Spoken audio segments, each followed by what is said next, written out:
रंग ड्रामे में आखिरकार तो आहत ने डिसाइड कर लिया जिस डेट में मेरी शादी फिक्स हो गई थी दुआ के साथ, अब उसी डेट में शादी होगी दुआ दुआ के साथ। जब फरियाल की नंद ये बात सुनेगी एमन तो उसे और भी ज़्यादा गुस्सा आएगा, क्योंकि एमन की यही साजिश है कि आहत और दुआ की शादी ना हो। एमन ने इसलिए तो कीर के साथ हाथ मिला लिया।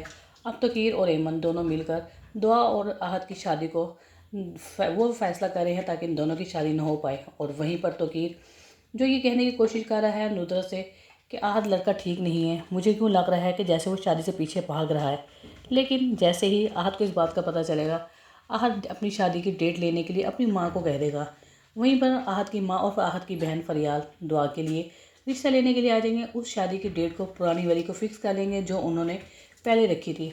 ये बात जब पता चलेगी आहत के बहनोई तरह को, तो वो बहुत ज़्यादा आहत पर गुस्सा उतारेगा, क्योंकि वो जानता है कि उसकी बहन एमन और उसके साले आहत को पसंद करती है। अब कुछ नहीं हो सकता, ना ही एमन अपने मिशन में कामयाब हुई ना ही तोकीर। जब अजहर शाह को पता चलेगा कि दुआ की शादी अहद के साथ हो रही है, अहद शाह अब तोकीर से कह देगा कि दुआ को वहाँ से उठा लो और उसे मेरी हवेली में ले आओ। अब तोकीर इसी तरह से करेगा, दुआ को उठाकर अजहर शाह के पास ले आएगा और नुदरत के हाथ बांध लेगा। जब नुदरत को पता चलेगा कि तोकीर ने शादी इसी वजह से मेरे साथ की थी ताकि उसकी बेटी को उठाकर अजहर शाह के हवाले कर दे, उसकी नज़र मेरे ऊपर नहीं मेरी बेटी पर थी।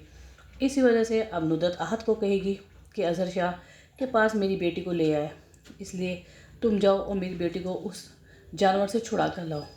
अब इसी तरह करेगा आहत और अजहर शाह के पास जाएगा और दुआ को वहाँ से लेकर आएगा।